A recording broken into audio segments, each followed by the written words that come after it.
Chilli ഫ്ലേക്സിന്റെ എൻ്റെ ആദ്യ വീഡിയോയിൽ എനിക്ക് എല്ലാവിധ പ്രോത്സാഹനങ്ങളും നൽകിയ എല്ലാവർക്കും ഞാൻ ആദ്യം തന്നെ നന്ദി പറയട്ടെ. നിങ്ങളുടെ എല്ലാം പ്രോത്സാഹനത്തിന്റെ ബലത്തിൽ ഞാൻ ചില്ലി ഫ്ലേക്സിന്റെ അടുത്ത വീഡിയോയിലേക്ക് കടക്കുകയാണ്. അത് ഒരു കുക്കിംഗ് വീഡിയോ ആവട്ടെ അല്ലേ? ഗോതമ്പ് പൊടിയും ഉലുവ ഇലയും ചേർത്ത ഒരു വിഭവമാണ് ഞാൻ ഇന്നിവിടെ ഉണ്ടാക്കാൻ പോകുന്നത്. അത് ഡയബറ്റീസ് ഉള്ളവർക്ക് വളരെ ഫലപ്രദമാണെന്ന് പറയപ്പെടുന്നു. അപ്പോൾ നമുക്ക് വീഡിയോയിലേക്ക് കടന്നാലോ? ഹായ്, ഞാനിന്നിവിടെ ഉണ്ടാക്കാൻ പോകുന്നത് ഗുജറാത്തികളുടെ ഒരു വെറൈറ്റി ചപ്പാത്തിയാണ് കേട്ടോ. വേൾഡ് ഫേമസ് മേത്തി കാ തേപ്പുര. അതവർ ബ്രേക്ക്ഫാസ്റ്റിന്, ഡിന്നറിന്, ലഞ്ചിന് എല്ലാം കഴിക്കും കേട്ടോ.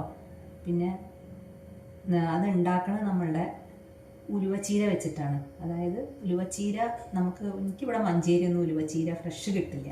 അപ്പം ഞാനിപ്പോൾ ഉണ്ടാക്കാൻ പോകുന്നത് കസൂരി മേത്തി വെച്ചിട്ടാണ് കേട്ടോ. അപ്പോൾ അതിന് വേണ്ട സാധനങ്ങൾ എന്താ വെച്ചാൽ ഗോതമ്പ് പൊടി, കസൂരി മേത്തി, കുറച്ച് തൈര്, പുളിയില്ലാത്ത കുറച്ച് തൈര്, കുറച്ച് എണ്ണ, മഞ്ഞൾപ്പൊടി, മുളക് പൊടി, ഉപ്പ്, വെള്ളം. ഇതിൻ്റെയൊക്കെ അളവ് ഞാൻ പറയാം കേട്ടോ. അത് നമുക്കിന്ന് ഉണ്ടാക്കാൻ നോക്കിയാലോ. ഒരു പാത്രം എടുത്തിട്ട് അതിൽ ഒരു ബൗള് ഗോതമ്പ് പൊടി ഇട്ടു കേട്ടോ നമ്മൾ. അത് കഴിഞ്ഞിട്ട് ഒരു കപ്പിന് ഒരു 1/4 കപ്പ് കസൂരി മേത്തി മതി കേട്ടോ. 1/4 കപ്പ് കസൂരി മേത്തി ഇട്ടു. ഇനി ഉപ്പ് ആവശ്യത്തിന്, പിന്നെ ഒരു 1/4 ടീസ്പൂൺ മഞ്ഞൾപ്പൊടി ഇട്ടു കേട്ടോ.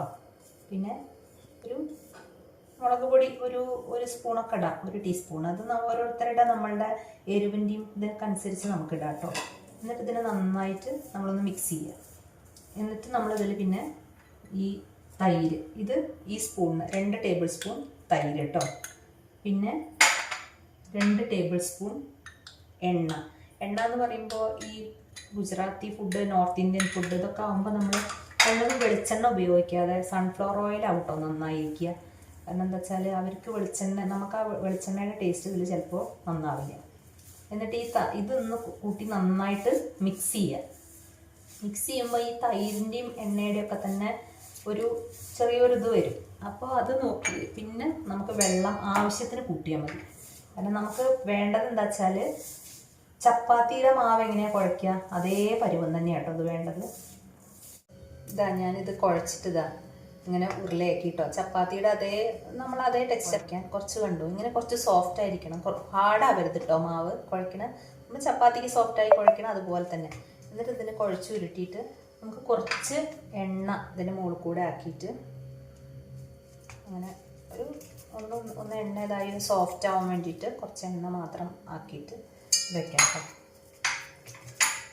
അങ്ങനെ ഒന്ന് നമ്മൾ ഇതാക്കിയിട്ട് ഇനി ഇതിൻ്റെ മുകളിൽ ഒരു നനഞ്ഞ തുണി ഇട്ടിട്ട് ഇങ്ങനെ കുറച്ച് നേരം ഒരു 10-15 മിനിറ്റ് ഒന്ന് റെസ്റ്റ് ചെയ്യാൻ വെക്കുക കേട്ടോ. എന്നിട്ട് നമുക്ക് ചപ്പാത്തി ഉണ്ടാക്കാൻ തുടങ്ങാം കേട്ടോ. കുഴച്ച് വെച്ചിട്ട് 15 മിനിറ്റ് ആയി കേട്ടോ. ഇനി നമുക്ക് നോക്കാം എങ്ങനെയാണ്. കണ്ടോ, നല്ല സോഫ്റ്റ് ആയിരിക്കും. പിന്നെ ഇത് കുഴയ്ക്കുമ്പോൾ പ്രത്യേകം ശ്രദ്ധിക്കണം കേട്ടോ. വെള്ളം അവനവൻ്റെ ആവശ്യത്തിന്, എല്ലാ ഗോതമ്പ് പൊടികളും ഒരുപോലെ ആവില്ല. അവനവൻ്റെ ആവശ്യത്തിന് വേണ്ടിയിട്ട് വെള്ളത്തിൻ്റെ അളവ് കൂട്ടുകയോ കുറയ്ക്കുകയൊക്കെ ചെയ്യാം കേട്ടോ. കുറയ്ക്കാൻ എന്തായാലും പറ്റില്ല, കൂട്ടേണ്ടി വരും എന്നാണ് തോന്നുന്നത്. അപ്പം ഇങ്ങനെ ആക്കിയിട്ട് നമ്മൾ ചപ്പാത്തിയുടെ പോലെ തന്നെ ഉരുളകളാക്കാം. കണ്ടു, ഇത് നമുക്കിപ്പോൾ ഒരു കപ്പ് കൊണ്ട് നിന്ന് 7 ചപ്പാത്തി, 8 വരെയൊക്കെ കിട്ടും. 7 ഇപ്പം ഞാൻ എടുത്തിട്ടുണ്ട്. നമുക്കിത് ചപ്പാത്തി പരത്തണ പോലെ തന്നെ പരത്താം.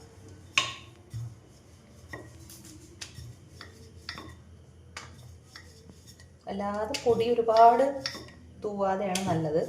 പിന്നെ ഒരുപാട് പൊടിയായാൽ അതത്ര നന്നാവില്ല. കഴിഞ്ഞതും പൊടി കുറച്ചിട്ട് ഉണ്ടാക്കാൻ നോക്കണം കേട്ടോ. പക്ഷെ ഇപ്പോൾ കുറച്ച് കുറയുമായിരിക്കും, എന്നാലും കുഴപ്പമില്ല.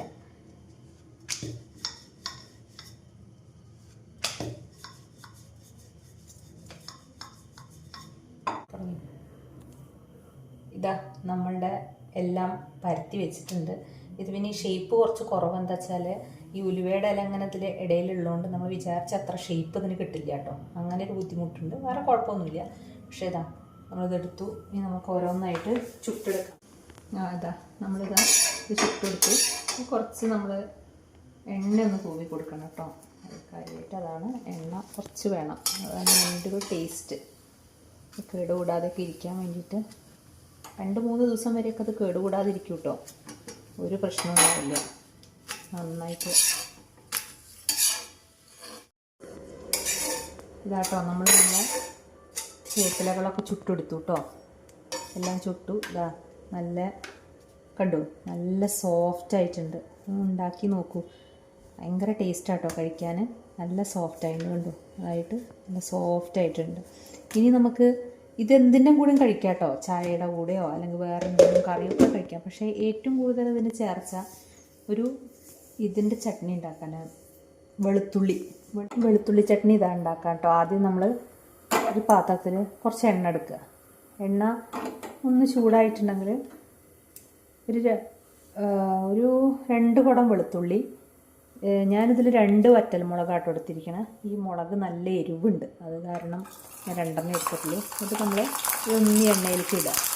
എണ്ണയിലേക്ക് ഇട്ടൊന്ന് ഒരുപാട് ആവാൻ പാടില്ല കേട്ടോ. ഒന്നിങ്ങനെ പച്ച ടേസ്റ്റ് ഒന്ന് പച്ചക്കുത്തൊന്ന് പോവുകയെന്ന് മാത്രം. എന്നിട്ട് തീ ഓഫ് ചെയ്യണം. എന്നിട്ട് ഇത് മിക്സിയിൽ ചതയ്ക്കാൻ പറ്റുമെങ്കിൽ ചതയ്ക്ക്, അരയരുത് കേട്ടോ. അങ്ങനെ ചതച്ചെടുക്കാനും പാടില്ല. അല്ലെങ്കിൽ ഇങ്ങനെ കുത്തണ ഇതില്ലേ കല്ലിൻ്റെയൊക്കെ, അതിലിട്ടിട്ട് ഒന്ന് നന്നായിട്ട് ചതച്ചെടുക്കുക.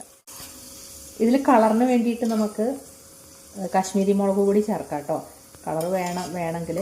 അപ്പോൾ കാണാനൊരു ഭംഗി ഉണ്ടാവുമല്ലോ. ഇനി നമുക്കിത് ഒന്ന് ചതച്ചിട്ട് കൊണ്ടുവരാം കേട്ടോ. ഇത് ഇതാ നമ്മൾ ആ വെളുത്തുള്ളിയുടെ ഇതാണ് കേട്ടോ. അതിൽ ഞാൻ കുറച്ച് ആ എണ്ണയിൽ കുറച്ച് കാശ്മീരി മുളകും കൂടി ഇട്ടിട്ടുണ്ടായിരുന്നു. അപ്പോൾ ഒരു കളർ കിട്ടാൻ വേണ്ടിയിട്ട് നമ്മളിങ്ങനെ ഇങ്ങനത്തെ ഒരു അരകല്ലിട്ട് ഒന്ന് ചതയ്ക്കും. ഇങ്ങനെ ചതയാനേ പാടുള്ളൂ, ഒരുപാട് അരയരുതേ. നമ്മൾ കുറച്ച് ഉപ്പും കൂടി, ഉപ്പ് ഇതിലൊന്ന് മുന്തി നിൽക്കണം കേട്ടോ. അതാണ് അതിൻ്റെ ഒരു ടേസ്റ്റ്. ഒന്ന് മുന്തി നിൽക്കണം. എന്നിട്ട് അതുപോലെ തന്നെ ഇളക്കി ഈ ബാക്കിയുള്ള എണ്ണല്ലേ അത് നമുക്ക് കുറച്ച് ഇതിൽ ഒഴിച്ചു കൊടുക്കാം കേട്ടോ. ഒഴിച്ച് ഇതിനെ നന്നായിട്ട് മിക്സ് ചെയ്യുക. ഇതാണ് കേട്ടോ നമ്മളുടെ തേപ്പിലയും വെളുത്തുള്ളിയുടെ ചട്നി. ഇത് രണ്ടും ഭയങ്കര നല്ല കോമ്പിനേഷനാണ്, ഭയങ്കര ടേസ്റ്റാണ്. പിന്നെ ഇതിൻ്റെ കൂടെ എല്ലാം ടേസ്റ്റാണ്.